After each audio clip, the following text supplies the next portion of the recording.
Ce qui me frappe vraiment, c'est la façon dont le monde moderne a déformé l'image de Jésus. Aujourd'hui, on le décrit comme un homme fragile, à la voix douce, marchant pieds nus et ne prêchant que l'amour. Ils le réduisirent à une figure presque caricaturale, sans force, sans vigueur. Mais c'est loin d'être la vérité. Si vous approfondissez vraiment son histoire, en particulier du point de vue de l'islam, vous découvrirez que Jésus était l'un des hommes les plus puissants qui ait jamais marché sur cette terre. Il n'était ni faible, ni passif. C'était un leader doté d'une conviction inébranlable, d'une discipline de fer et capable d'exploits qui défient la logique. L'islam non seulement respecte Jésus, mais il l'élève à un niveau que de nombreux chrétiens ne peuvent même pas imaginer. Commençons par le début. Imaginez naître sans père. En arrivant au monde et, dès votre premier souffle, votre existence est déjà un miracle. C'était Jésus. Fils de Marie, l'une des femmes les plus vénérées de l'histoire, et à partir du moment où il est venu au monde, sa vie a été une séquence de signes divins. En islam, on ne minimise pas sa grandeur. On ne le transforme pas en simple messager d'amour. Nous reconnaissons en lui l'un des plus grands prophètes jamais envoyés à l'humanité. Mais voici le détail que l'on ignore le plus, les miracles de Jésus n'étaient pas des démonstrations de puissance aléatoire. Ce n'étaient pas des trucs pour impressionner. Chacun d'eux était porteur d'un objectif, d'une leçon profonde. Et si vous regardez bien, vous verrez que ces actions ne se limitaient pas à guérir les malades ou à nourrir les foules. Ils ont révélé la pure essence de la puissance de Dieu.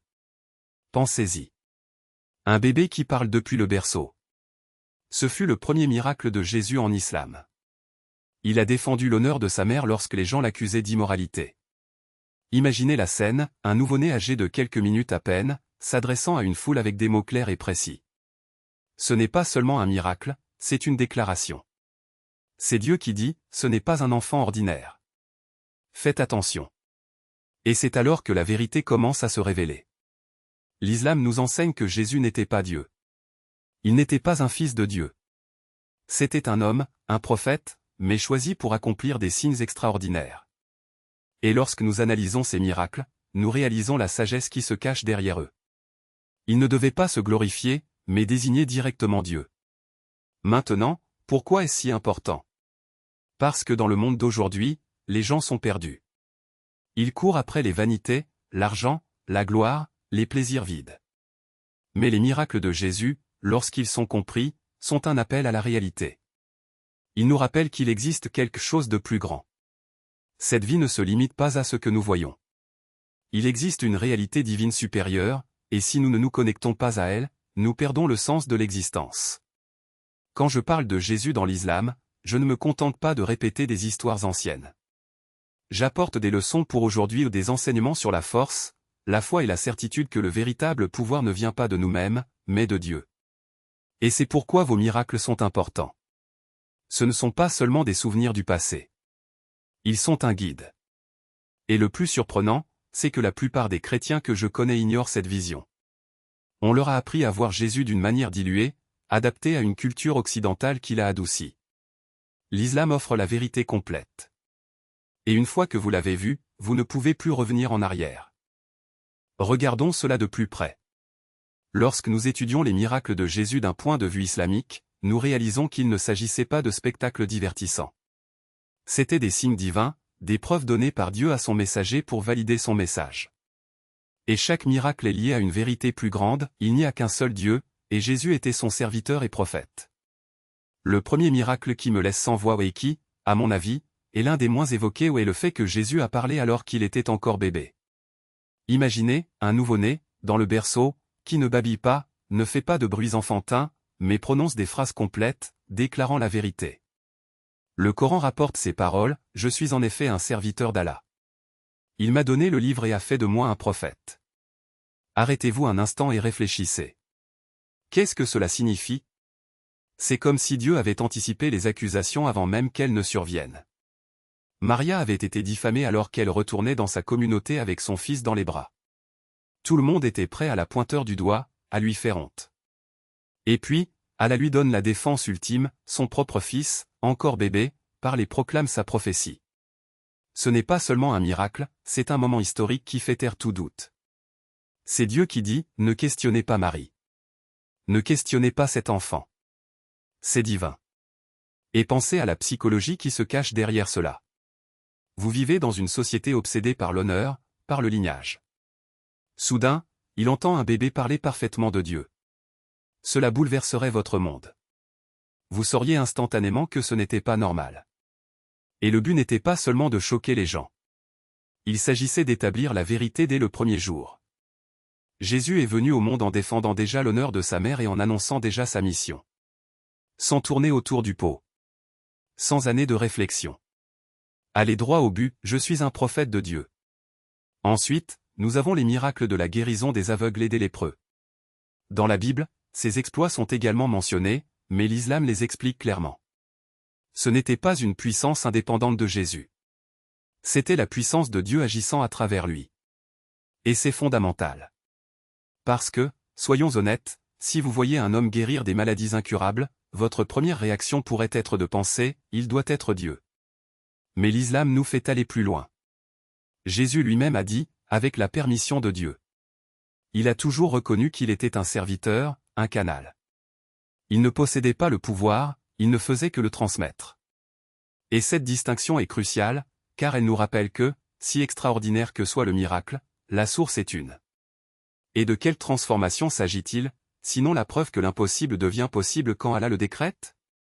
Chaque miracle de Jésus n'était pas seulement un acte de puissance, mais un miroir placé devant l'humanité pour refléter ses propres limites. Avez-vous déjà pris le temps de réfléchir à ce que signifie réellement voir un homme guérir les aveugles d'un simple toucher, purifier les lépreux d'un mot, donner vie à des oiseaux d'argile d'un seul souffle? Il ne s'agit pas seulement de ce qu'il a fait, mais de ce que nous ne pouvons pas faire.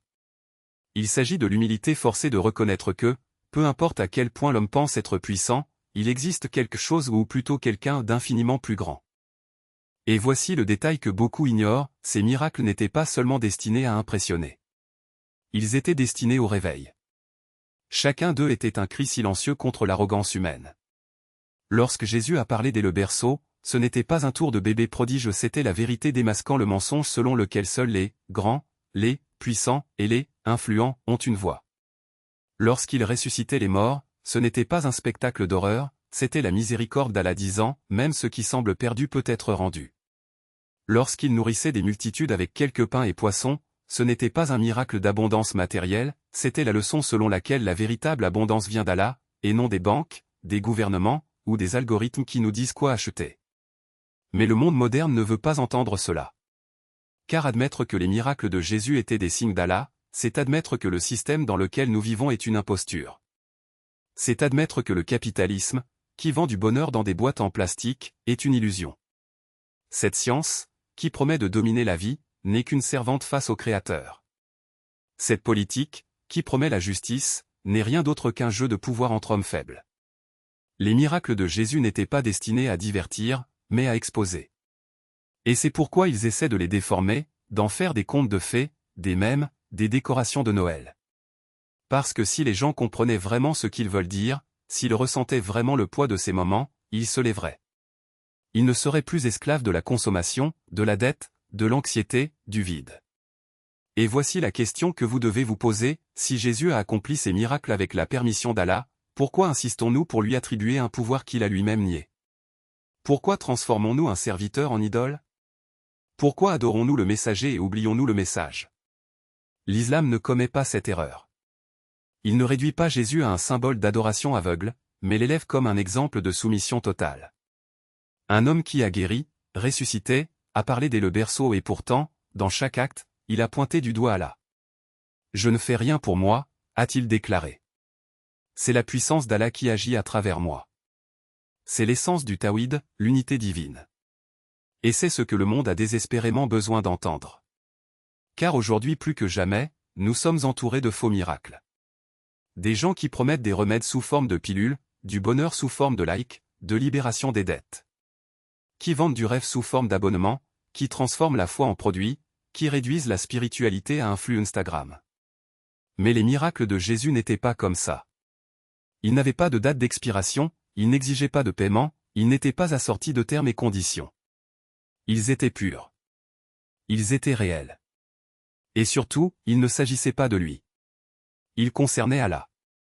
Alors, quand vous entendez quelqu'un dire que Jésus était Dieu, demandez-vous, pourquoi n'a-t-il jamais dit cela lui-même?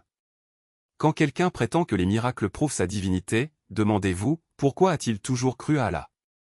Lorsque les gens essaient de vous vendre l'idée que la foi est une affaire, rappelez-vous, les vrais miracles n'ont pas de prix. Ils sont gratuits. Ce sont des signes. Et le plus grand signe est que, même après 2000 ans, les gens essaient encore de les déformer parce qu'ils savent que si les gens les comprenaient vraiment, le monde tel que nous le connaissons s'effondrerait. Et c'est peut-être exactement ce qui doit arriver. Signe de l'histoire non pas parce qu'elle est divine, mais parce qu'elle est un miroir parfait de la volonté d'Allah. Et c'est exactement ce que le monde moderne refuse de voir. Nous vivons à une époque où les gens idolâtrent la science comme si elle était la seule vérité, mais oublient que la science elle-même n'existe que parce qu'Allah l'a permise.